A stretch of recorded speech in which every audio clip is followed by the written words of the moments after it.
What's up? Welcome to this week's video. I'm pretty excited to get into this one. A little bit nervous because I don't talk about my career very often, but let me tell you, I've got some stories. Working in a hotel in the hospitality industry, I've been doing that for, I couldn't tell you how many years. I mean, I've been doing it for a really long time. Before I was working in hotels, I was doing restaurants, retail, all types of different, customer service, and that's something I truly enjoy doing. I enjoy helping other people.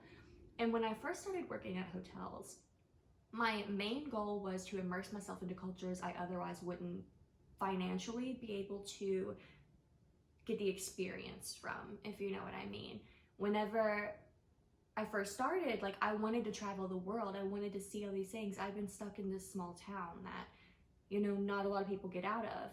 To this day, I still haven't even been on a plane, which is crazy, especially with how long I've been in this industry. You would think by now I'd take advantage of things and travel, but I haven't. And a lot of it's because I do get to have that experience being there. And by that, I guess I mean hotels are a safe place to bring all different types of life. You see different types of people from other countries and really can get to know about their cultures and their lives and their lifestyles and just different things about different people you otherwise wouldn't know.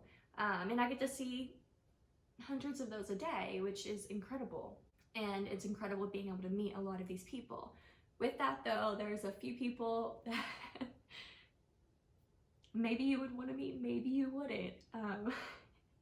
So today I thought I would just go ahead and share one of my favorite stories of just a customer service experience that went terribly wrong.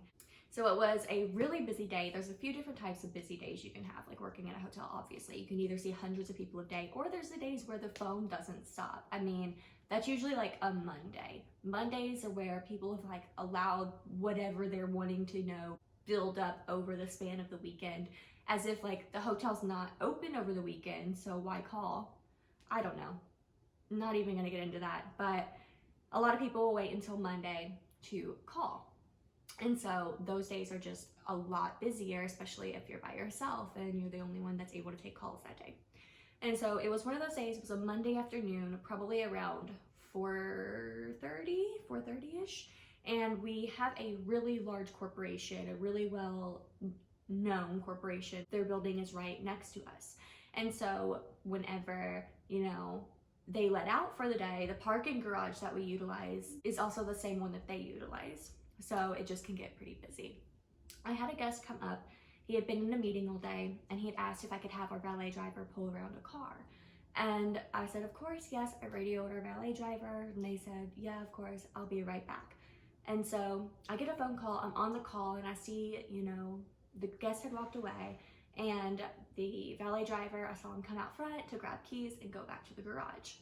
And from there, that's where I went wrong. I really should have continued to pay attention to the situation, but I definitely just got distracted with all the phone calls and was just kind of working my way through those one after another. And this man, probably about 20 minutes later, he came up. It was definitely 20 minutes later, you'll know why. But he comes back up and immediately I just kind of go white in the face. I'm like, oh my gosh, they never brought his car around. He's been waiting for quite a while, and I knew he was in a bit of a rush, trying to beat rush hour.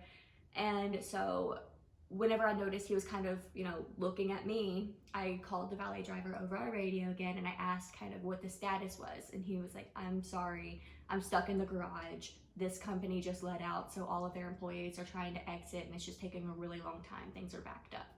And I was like, okay, thanks, And I tried to let the guest know. And he was not happy at all. He was so mad at me. And he was just kind of going off. He was like, why wouldn't you have noticed I've been sitting here this whole time? You should be paying more attention. This is terrible customer service. I'm gonna give you a bad review. All the things that people love to say. And I tried to apologize to him because that's my job. I am sorry. I really should have been paying more attention and I should have noticed and been more forthright with the information, whether I could change the scenario or not. I know that a lot of people just enjoy to have that communication off of like what's going on, especially when it's something like as valuable as where is your car, you know, like somebody else is in charge of something that you hold such a possession over.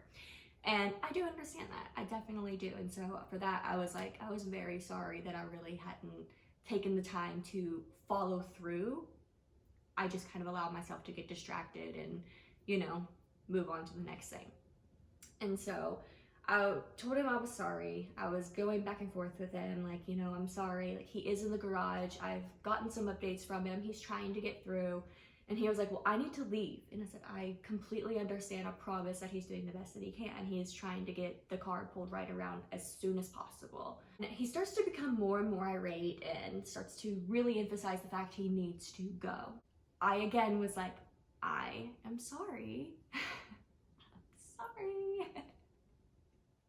But he's coming, okay? Like, I'm sorry I didn't see you sitting there. I should have paid more attention to that. You're completely right. You're justified in that anger, and I apologize for that. And then this man looks at me, and he was like, because of you, I'm 20 minutes closer to death. Usually I can hold my composure. But that was so funny to me. I remember I just looked at him and was like, me too, sir. I'm also now 20 minutes closer to death. Thank you? What? Oh my gosh, some people are crazy. And I don't know, I feel like that's just kind of an example of how it doesn't really matter what you do. There's going to be scenarios in life where there's not much that you can do. Like, I couldn't go to the garage and direct the traffic. I couldn't leave my job to go and help somebody with theirs. I couldn't do anything more than communicate. And in all my years of hospitality, that is one of the biggest lessons I have learned is it's not necessarily what goes wrong, but it's how you handle the situation.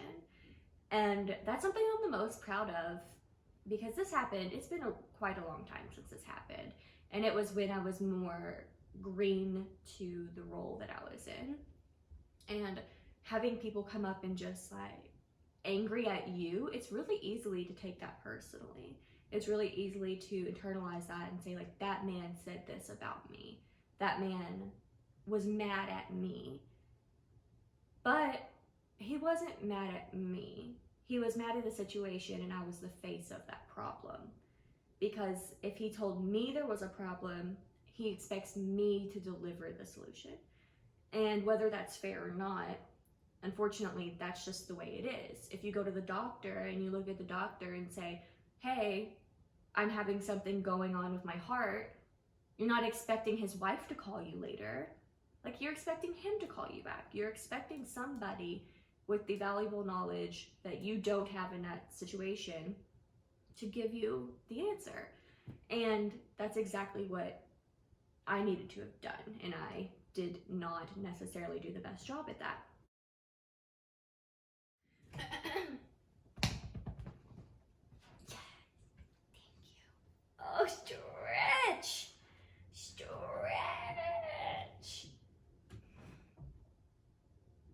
I love you. I just love you. Thank you for being here.